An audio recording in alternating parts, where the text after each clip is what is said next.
You guys already know me. Auto Tech on Wheels, been around 15 years, and over the past 2 years I've escalated to hero level. I have to, because that's where pretty much a lot of the enhanced stuff is going to go. Either you're going to be a technician, or you're going to be an enhanced technician. That's where it's all going. So either you're going to do engine trans, maybe ABS, maybe airbag, and the rest of the stuff is going to be the enhanced guy. So hopefully a lot of the aftermarket tools will jump on the bandwagon and start adding more features into their tool. Any event, let me just see how this works here. Oh, all right. Basically, I get this call from a garage down in Newark, and they had this beast here, a 97 Ford E250 with 4.2 liter V6. The complaint was some other shop had put an engine in this vehicle. It's a commercial vehicle, 317,000 miles on it, and the customer had the car for maybe 2 months, driving around. All of a sudden, he was on the highway, he had reduced power, pop, pop, pop, pop, pop, pop. It was like chitty, chitty, bang, bang on the highway. And it just started to die out. He pulled over, he tried to start it, low power, and finally just died out. So they had it towed to the shop in Newark because it was in the vicinity. And these guys basically found that the engine was flooding. So they took the plugs out, cleaned it up. When he got it going, it barely ran. Like it had very low power. Then it died out, and that was it. That was the end of it. It wouldn't start anymore. So, you know, they rather putting plugs and wires on it, and they were checking around for possibly a clogged catalytic converter. It had high miles on it. And it had good spark, but they just couldn't get this thing running. It was a rebuilt engine, had good compression. They did a compression check on the car. So, they called me up just to get a opinion, see what I can do with this beast. So, there's something new I've been trying over the past couple months. Bernie Thompson from Automotive Test Solutions. I have one of his products, and one thing he said to me, he says, John, you ever use a gas analyzer while you're cranking the car for a no start? I said, what are you talking about? How many guys have Emission analyzer? 5 gas. Well, you mostly use it with the car running for checking a drivability problem, see whether it's running lean or rich. And when you think about a no start problem, they have 5 major categories I've always seen. Major, no spark, no fuel, which could be fuel pulse or fuel pressure. Then you have a valve timing problem, or ignition timing problem, or cloud cat. Those are the most common things I see all the time, every single time. He said, you know what, John? You put the probe in there, the emission probe in the tailpipe, with a no-start situation, provided the plugs aren't flooded, because then it's not going to work. It's going to deviate the test. He says, you crank in 15 seconds. I can pretty much tell you what the problem is, what area you should go, what road you should go down. There's 5 roads to go down. I kind of like combine the valve timing and the ignition timing together. I just call it timing. So there's basically the clog cat road, the timing road, lack of fuel, lack of spark. And just basically putting the probe up the tailpipe and cranking the engine 15 seconds, I can tell you which area it is. I mean, think about this. Basically, on a car to start, you're going to need over 14,000 parts per million of hydrocarbon to start a vehicle. Easy. Some will get as high as 22,000. I never knew this. And here's the key thing. If you have an emission analyzer, your panel's going to read 9,999. If you go above that, it's going to read OL. So you can't use that. You need a coupling software that's going to graph all your readings. And this is interesting. I mean, basically, my reading up here, you can see the AC start to rise. This car's not starting. Rise, rise, rise. It goes to 23,000 hydrocarbons. Now, am I getting enough gas? Should I check fuel pressure? Should I check the injectors? I didn't even open the hood yet. I'm just saying, I haven't checked that. My CO level is at 3.19. Now, he told me that, he says, you know, John, if you have CO, you have spark. You're breaking fuel, molecules, and you're creating CO. You have to have spark. Now, you have to watch out the CO levels. I've been watching these. If they're up around 3, 4, that engine is working, trying to start. So I know it has spark. I'm not going to put a spark tester on it. But the key thing here, oops, right there, Jay. Hold on. Still learning how to use this. There you go. The key thing here is, you can even look at the oxygen it took in. I believe, oh, here it is. I put it on here for myself. There you go. See your oxygen, 21% oxygen in the air, right? 78% nitrogen. The other 1%, we don't know what it is. Who cares at this point? But 3.9 13.89, oh sorry, 13.89, it used up quite a bit of oxygen. So I know this thing is pretty healthy. But the key thing here is the CO2. You know I say engine efficiency should be around 14%? Well, that's low efficiency when the engine's cranking. There's a problem here. I know it ain't spark. I know it's not fuel delivery. There's something going on with timing, or I had a clogged exhaust do the same thing. So I'm thinking clogged exhaust, timing. So I said to this guy, I already know he dropped the cat. He already tried the cat, dropped the cat, still wouldn't start. I said, you know what?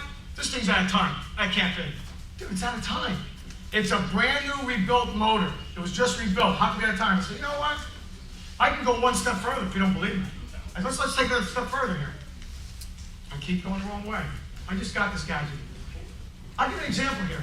Look at this 2000 Chevy Express, 5.7 liter. Now, we know these Vortex have a lot of problems. Extended crank, very hard to start. My CO up here, sorry, my HC climbed at 1,933 parts per million. Is that enough gas? There's no way. It's not even up by around 12,000. You're way down here. I know it's a fuel delivery problem, whether it's injectors or whether it's fuel pressure. I don't know yet because I really didn't check it. Look at my, this is pretty cool. This is going to get you excited. If you look at the CO, 1.87%. Look at it climb. Look at it climb. What did it do? It dropped out. AC still going up. Why did it drop out? And say, I'm out of here, dude. I can't do anything. I've escalated. I tried to start.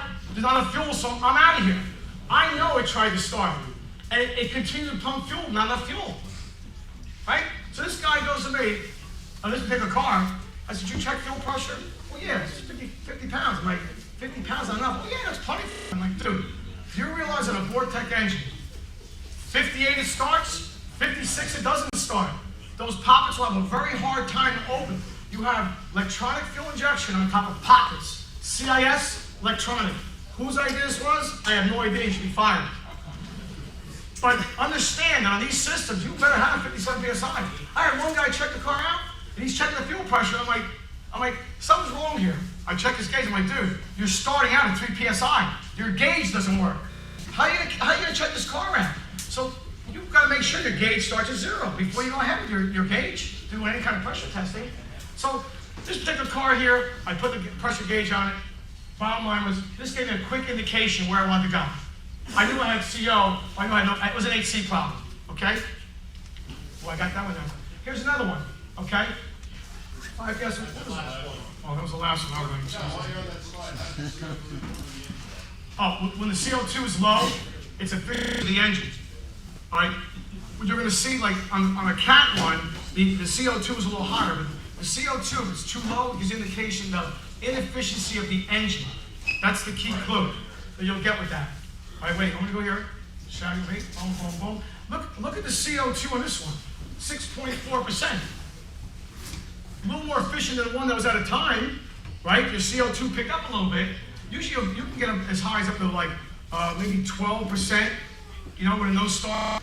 But I've never seen a 14. I'm still working on those figures. Am I going forward here? Good. Here's a Honda Civic, okay? Look at the HC. No start. 14,000 parts per million. Are we getting enough fuel? Now look at my O2. Look at my CO. 0.1. Oh wait, fuel's going in. No chemical reaction. No banging around the molecules. What could it be? Spark? I mean, I was getting excited. I'm like, this is great technology. Yet this guy didn't want to believe me. But look at this. And look at CO2. 0.06. Nobody's home. Fuel went in, no one's home. I just think it's a great test to stick the probe up there, crank the engine, and check the emissions. 15 seconds. So if your emission analyzer is on, just try it. It's a good trick to do. I keep figuring which one's forward, which one's backward. Okay. But you see, now you have to check the integrity of the circuit, okay? I know that it's getting everything it has to. I have to prove myself out with timing. Right? It could be valve timing, it could be ignition timing. Remember, ignition timing is determined. A lot of these cars say no more distributors. It's determined by the crank and cam position, where they are. You know, if the crank and camshaft is realistically off, so will the sensors be off. Right? I just wanted to validate that, hey, I had 6 coil fire. Now understand, here's a cam sensor. Goes up, how you doing? Comes down, up. That's one revolution of the cam, revolutions of the crankshaft. So you should have 6 coil firings. 1, 2, 3, 4, 5, 6. And coil primary frequency is important. Guys, coil primary frequency. What are you talking about frequency? It says, do you realize that the engine cranks in 2 revolutions? You better have 6 coil firings. You can't have 3, you can't have 2, you can't have 5. Just make sure that you have enough coil firings for that engine in 2 revolutions, 1 revolution of the cam, or 2 revolutions of the crank. So I validate this. My cam sensor looks good. It goes up, down, boom, that looks good. It goes high and low. And you better watch out for the high and low. It has to reach proper amplitude. You know, it can't go from 1 volt to 8 volts. It has to stay within 10% of operating range. So it should stay between under 0.5 and it has to go above 4.5. Because if it doesn't, the processor won't see the switching of high to low. See, you're low down here, I'm low, I'm below 0.5. I'm high, I'm above 0.5. So what you see is that low, high. That's all computers understand, lows and highs. All right? So with that, I know that my crank sensor is working too. And by the way, you better know whether this signal goes up or whether it goes down.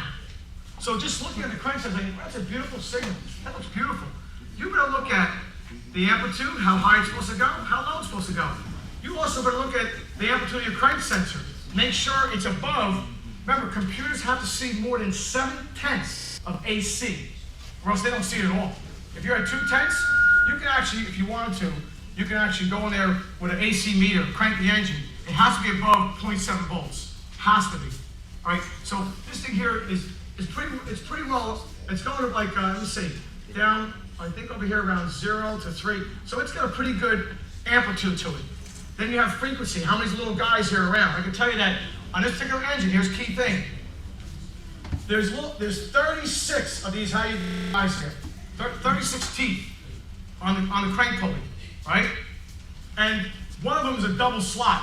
So there's actually 34 of these guys, and there's one guy like this who kind of like averages out for 2. So there's 36. Each one of those teeth is equal to 10 degrees. So keep that in mind, 360 degrees, 36 points. So with that, I know that this thing is going the proper way. This one here ramps up, because I have good known saved ones. I'm going to show you a database buy for 30 bucks. I've had guys actually take the crank sensor and fix the wire, and they put the wires backwards. So now instead of signal going up, it goes down. So you better watch out on crank sensors, not so much wheel sensors, but crank sensors, they have an orientation to which way they go. You can't just go eeny, meeny, miny, mo. Or like one guy did, he bought a crank sensor connector off an Escort. Blue wire here, gray wire there. Off the one he was working on, gray wire here, blue wire there. Well, guess what he did? He put blue to blue, gray to gray. He swapped the signal, made it upside down. Just because you bought a connector for a Ford doesn't mean they're the same pin orientation. Pin orientation is key, especially if the wires got ripped out. Where you go? Eeny, meeny, miny, mo. That's a tough deal. So understand that orientation of those 2 wires is key. All right, so I looked at it, I'm like, everything's good here. But here's the next thing. I'll get there eventually. What I did was this. I know from information I have, which I'm going to show you the next slide. So watch that. Doing a cam sensor where it went down, where it starts to go up. You look at any good Ford information. I even think the Motors has it. It tells you where this double guy is supposed to be. I can tell you right now, he's never on this side. He's back here. Like 1, 2, 3, 4, 5, 6, 7, 8, 9. He's about right here. I know that I do so many of them. Because it's very important on the Fords that you line up that cam sensor. You can't just say, well, let me drop it in. That looks good. There's actually a tool they sell. You put the engine in a certain top dead center spot, then you put the tool in, and you have to move it until it falls in place. I think you buy the whole kit for $300. Yeah, a little distributor type. But the thing is, if you don't have it, and you have a 2-trace scope, here it is. So now, I'm looking at this going, well, I don't know. Does it look right? You guys wouldn't know. I know. But you know what? If you don't know, try this again. You can go to this guy's website. It's called www.acemisfire.com. www.acemisfire.com. For 30 bucks or $35, he'll give you crank to cam correlation pictures for every single Ford, GM, and Chrysler car, and truck. They're there on a CD. Look, I pull up this car. There it is. Now, look at Mr. Oh, did it again. Look at Mr. How you doing? Where is he? He's supposed to be over here. What is he doing over here? He's outside looking in. He should be inside looking out. So I said to the guy, your timing chain's off. Oh, there's no way. I'm like, dude, it's off. I showed you the mission readings. I showed you this. Just come on, man, play with me. We're on the same team. We're on the same team. Let's do it, baby. So he goes, all right, I'll pull the price. Well, I'll tell you what, you got to pay me for my time. Yeah, but we don't know what to do. Pay me for my time. If there's any problems, you give me a call. All right? We're good. You guarantee it, my famous words, 3 months, 3,000 miles, you're done. So, and meanwhile, I get the call there, right? He says, John, bring your camera. You're not going to believe what I found. He goes, you're not going to believe it. It's unbelievable. How's this thing look? Oh, look at that. Look at this thing here. Here's the new one. Here's the old one. Do you know what this middle hub is made out of? Aluminum. You know what they pressed on the outside? A stainless steel sleeve. You guys remember the old days with the Chevys, where the sailor used to wear a groove in the pulley? I was like 17 then. I couldn't afford a new pulley. I bought a sleeve for like a couple dollars. I pressed it on, bing, put it back in, it was good. No more oil leak.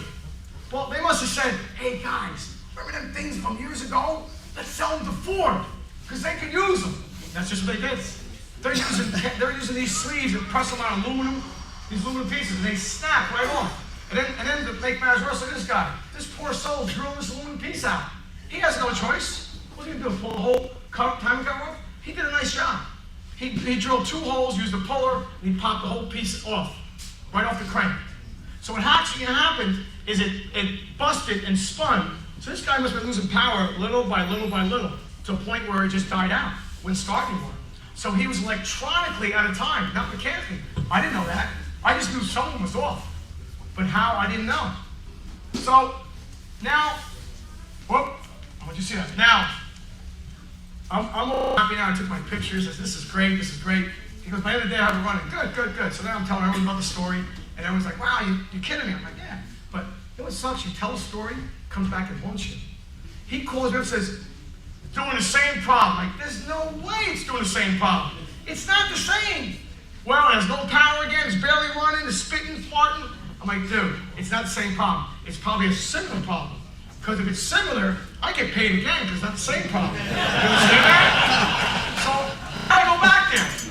And I'm checking this car, and it's bad. It's only running on 3 cylinders. I'm like, something ain't right here. So I did a simple, I didn't want to get too anal with this thing. I mean, here's the injectors. I said, let me just do simple power balance. I start pulling off one at a time.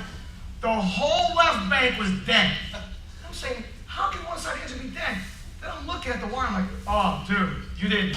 He goes, what? I'm like, you did what at least 15 other shops have done before. I've seen this before, and I really feel bad. But let me enlighten you on the subject. Here's the front of the engine. Watch this. Now, I took me to the front of the engine. Watch. 1, 2, 3 on this side. Driver's side, 4, 5, 6. Now here's where you put your wires on the coil. 1, 2, 3. It don't go 4, 5, 6. It goes 5, 6, 4. Don't you look this up? Well, I put the wires. I'm like, dude, you know what? So I set the wires for him, start, and ran beautiful. I didn't have the heart to charge this guy again. I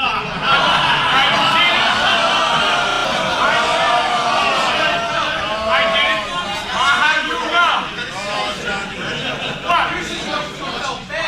How do you know? What? Well, you know what?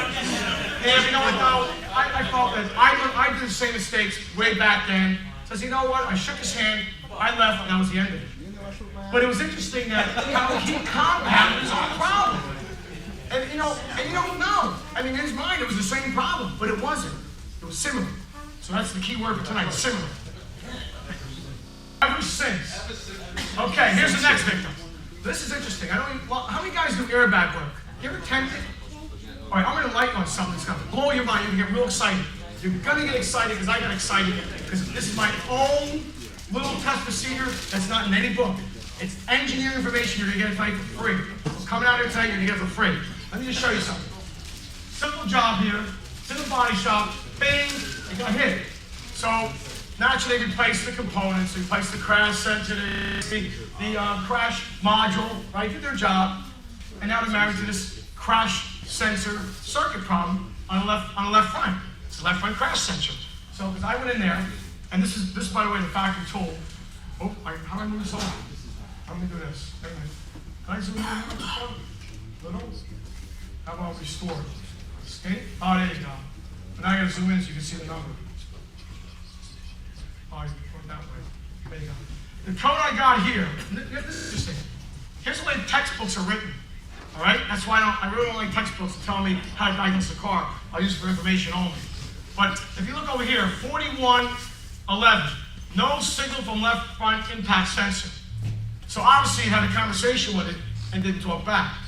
Whatever that conversation is, whether it's passing through voltage and ground, whatever it's doing, it's not going to get information back. Here's what the factory book says. Faulty left front impact sensor was replaced. Could be bad. I've seen guys put them in the car and I've had them bad that way. Could be. But two, they tried two. Short in harness, could be.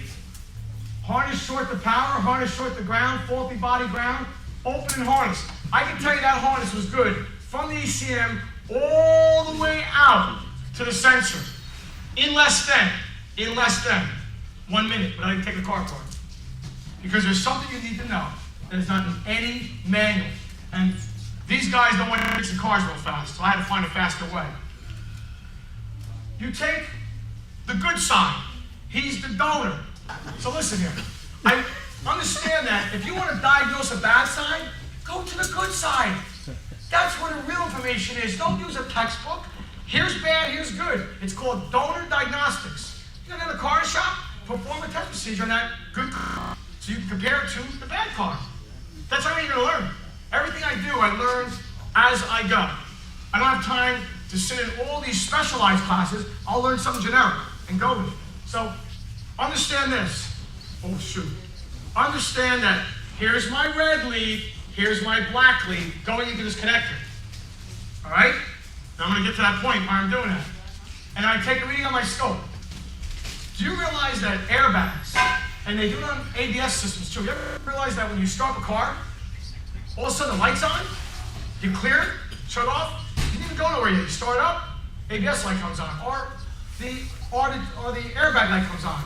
What that computer is doing, it's sending a ground and a bias voltage to test the harness. And here's the key thing to understand. No two manufacturers are alike.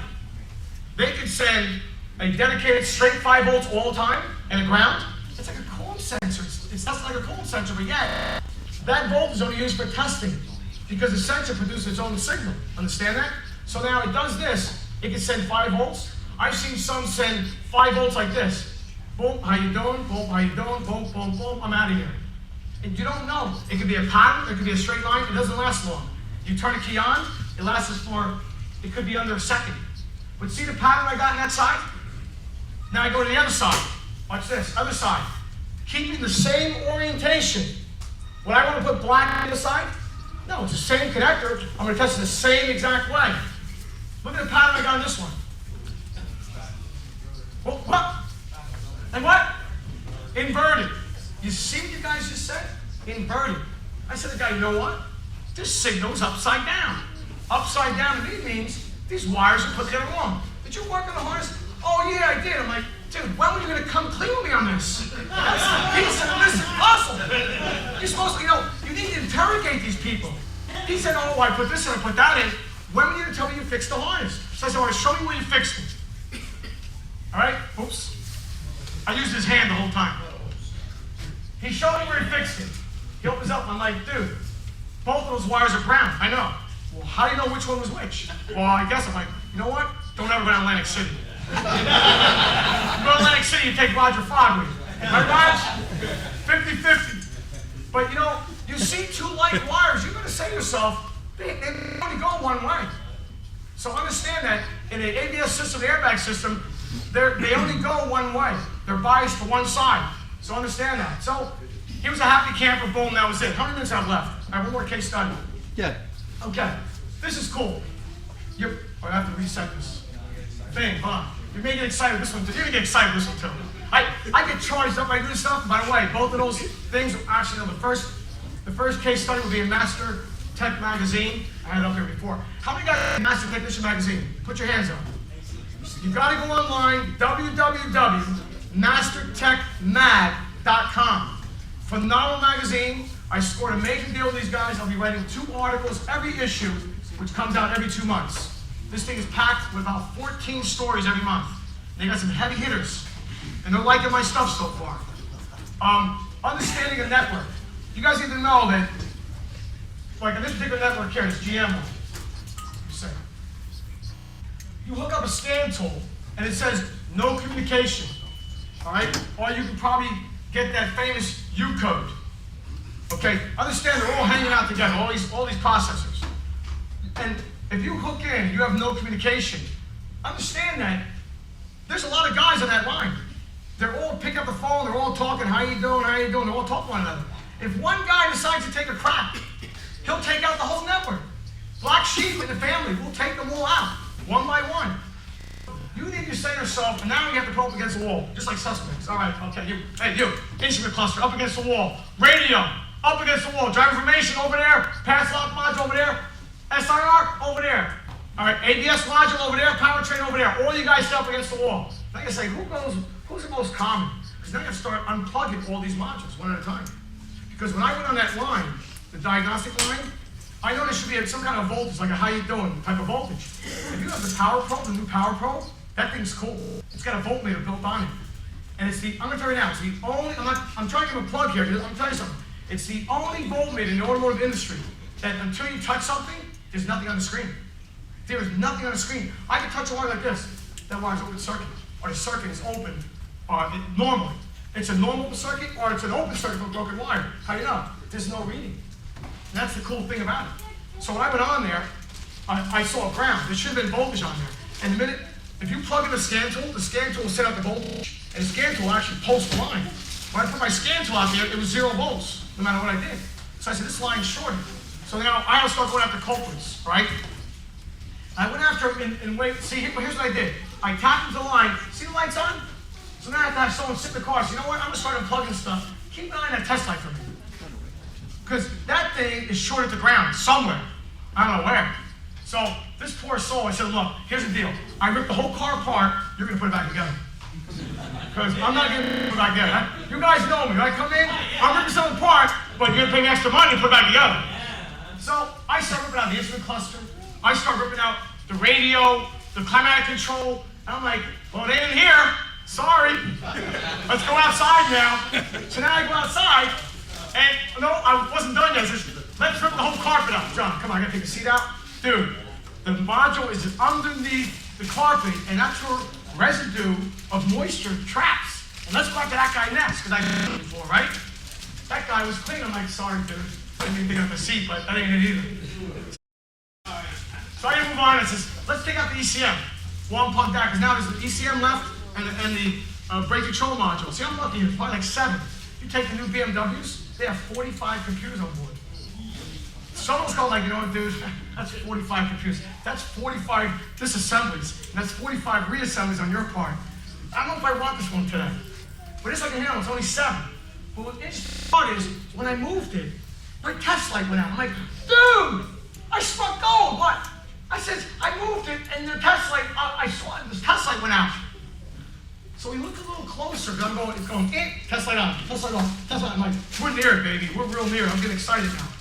Do you believe the harness for the ECM rusted out, it was just in a moisture trap, and the one wire, data link wire, rubbed out right there on the side of the fender. Right where that ECM was. So it was doing a little happy stuff like this. Happy, happy, happy. So it took out the whole network. You would never know until you went to inspection. So understand about communication lines. You can have a bad guy, you can have a bad wire. I've had cases where I just cut the wire at the ECM, cut the wire to ALDL connector, made one link, went in there, found a check engine light, and like, well, I found your check engine light, your network's still down, because that's gonna be more money. I can find out where your check engine light's on, because I ran a new wire. But this other problem was here for a very long time, and then the light came on, I have to diagnose the light, but I'm not gonna diagnose the network. So I can run my own separate line, have a conversation with him, Once I figure him out, then you decide you want to spend more money on the other problem. What do you think, the check engine light and the network problem happen at the same time? It ain't gonna happen in the real world. Not always. But, to understand that you can have two problems, treat them as two problems, educate your customers. And with that, last thing, I always like excitement. I like new things. Like that emission analyzer test, I was so excited. And John, you're sitting down, I'm like, yeah, dude, yeah. Did you have any coffee? I said, no coffee yet. I asked him Merlot, he goes, good. I got a new tool for you that I'm working on. He goes, you can disclose it tonight at the meeting. He goes, this is going to change the automobile industry as we know it. And let me tell you something, this guy he is so brilliant. He's my mentor. Because he keeps taking me different levels. And I like, you know, Bernie, I don't believe it. Let me try it out myself. Do you believe he found a company that makes a special pressure transducer? It's so sensitive and it's so precise that he actually uses it inside the cylinder to check running compression. One of the biggest problems in my business, where I'll go there and I'll check the compression. I'm like, well, compression's good, spark is good, injector's good. Why is this cylinder not working right? Well, let me do a vacuum waveform pattern. That's a pain in the butt itself. But what I got excited was, look at this picture it gives you. It gives you a picture of everything working in the cylinder. I mean, this is excitement. Look at this. I'm getting a little excited now. I'm sorry, guys. But do you realize that running compression is half of running compression? Your compression is 150. Boom, take it down to 75. This guy's checking running compression. Look, there's the peak level, right? And he tells you on a scale. This is scaled out. I don't know where it is right here, so I'm still learning this. Wait, we may have it written down here somewhere. But he's taking a reading on the pressure of the cylinder. Then by calculating from peak to peak, he knows that this is when the exhaust valve opens, right? And understand, you need to look at a lot of good running cars. And guess what? Donor cylinder is next door. So Mr. Donor and Mr. Non-donor, you do a comparison, right? So look, here's where the exhaust valve opens. Here's where the intake opens. Here's the exhaust valve closes. Here's the intake closes. And here's the pressure rise again. And I'm like, Bernie, do you realize I can find out if a valve is bouncing? I can find out if your running compression, your crank compression is good, and your running compression is screwed up because a valve's is doing a little how you doing like this, not staying concentric. How about a weak valve spring that's popping the valve? And this is going to change the automobile industry. I believe it. He set it up to me, and I'm going to do some major case stories with it to prove it out. In fact, he just wrote an article that's going to go in a major magazine. And hopefully he's going to patent this. I'm sure he did. I'm sure he patented this software. But there is nobody I've ever seen that ever approached me about doing this. It's unheard of. This is more precise than vacuum waveform. Because a vacuum waveform pattern is kind of like, I call it the wave. Whoa, hey, ho, like this, right? And even exhaust pressure. Some guys put the probe in the tailpipe, another wave, hey, ho, hey. This is the real deal. This is the kind of stuff I've been looking for years. So this is going to fill the void where I go, you know what, I really can't pull this thing out. Let's take the head off. John, take the head off. I'm like, you know what, don't take the head off. I can't afford that head right now. You know, I don't want to be afford and have to rip on a whole engine to find out maybe it's not the valve. But now I can tell it's the valve. So this is where the industry is going. And if you haven't jumped on the scope bandwagon, you want to do it, guys. It just brings you to the next level and you want to just keep going higher. It's a mountain. It's the mountain that I want to climb. I just keep climbing it. And I look back and I want to take other guys look and say, come on, let's go. I see the light. I see the light. So that's what I'm doing. Take all you guys there. I want you to come with me. I'm learning, I'm still learning every day, and I appreciate all you guys coming out here tonight. There's a lot of guys who didn't come out. You know what? You make your own bed. You want to be a good technician? You put one night a month. That's all it is. To educate yourself and keep bringing to the next level. You never get to the next level if you don't hang out with guys like yourselves. All knowledgeable guys. If you hang out with a mechanic all day, you're not going to learn from them. If you hang out with all technicians, you begin to grow with them. Together we grow. That's what TST is all about. All right, guys, with that,